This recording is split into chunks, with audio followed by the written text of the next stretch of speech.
Dentro da Inglaterra, por exemplo, na reforma inglesa, a reforma anglicana, você não tem o sistema curial, mas você também não deixa de ter o sistema episcopal. Né? A igreja continua, ela segue sendo governada pelos mesmos bispos de antes, na Inglaterra particularmente, liderados pelo arcebispo de Canterbury e depois dele o arcebispo de York também. Agora, entre os reformadores franceses, suíços e os escoceses, até mesmo entre holandeses, entre esses reformadores, você vai ter justamente a reformulação da estrutura da igreja, né? Aí eles revisitam realmente o texto e eles concluem, não, o episcopado foi um construto histórico que eles realmente assumem que é útil, né?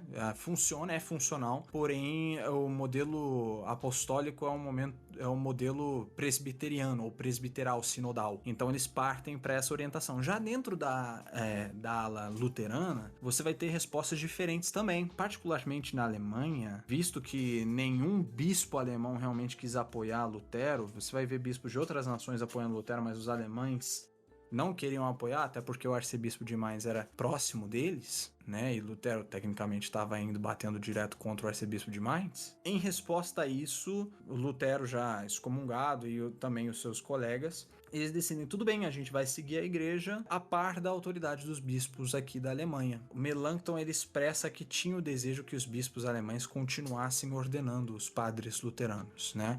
Meio que com uma proposta de unidade, tipo, ok, existe ainda uma discordância entre nós, mas nós estamos todos sob a mesma ordem, né? Então os bispos de vocês ordenam os nossos pastores. Inclusive, Melanchthon, na Apologia da Confissão de Augsburgo, expressa detalhadamente o desejo de preservar a lei canônica e o episcopado, né? Mas que isso não estava acontecendo por causa da perversidade dos bispos da época. Exato. Então, justamente como você mencionou, Melanchthon, na Apologia da Confissão de Augsburgo, ele faz essa defesa, e quando ele fala que seria bom que os bispos romanos parassem de raivar, né, a palavra que ele usa, cessem de raivar contra os nossos presbíteros, até porque, ao que parece, isso não cheguei a conseguir a confirmar numa boa autoridade, né, uma boa fonte, mas existia casos de bispos denunciando presbíteros luteranos para serem sequestrados e mortos pela Inquisição. Então os bispos estavam ordenando a morte de alguns presbíteros luteranos. E Melanchthon diz, a gente aceita ser ordenado por vocês, mas parem de raivar e protestar e condenar-nos e até mesmo nos levar à morte por causa disso. Já Lutero tinha uma resposta diferente de Melanchthon. Ele já estava irritado o suficiente com esse caso, né, dos bispos sendo literalmente violentos contra os presbíteros. Ele disse, tá bom, os presbíteros vão ordenar os presbíteros,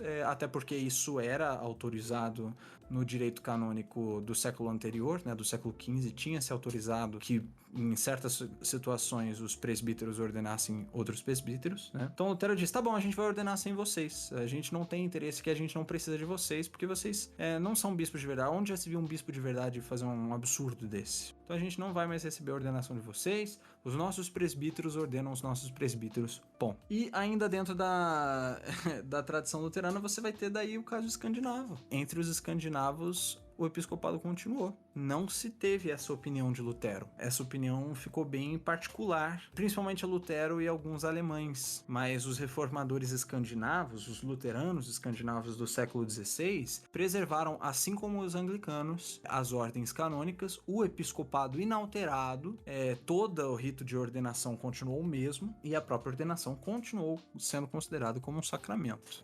O debate se a ordenação é considerado sacramento ou não pelos reformadores é muito recente no luteranismo. Para mim é bem evidente que os reformadores criam sim que a ordenação era meio da graça. Né, mas eu não vou entrar nesse mérito. Então você tem essas propostas diferentes dentro da reforma. Entre os luteranos escandinavos e os anglicanos, mantém-se o episcopado, elimina-se a monarquia papal, torna-se um sistema tecnicamente conciliar, né, entre aspas, né, vamos dizer assim, de episcopado, né, que é muito, muito similar com o modelo ortodoxo, né, com o modelo dos orientais. Né?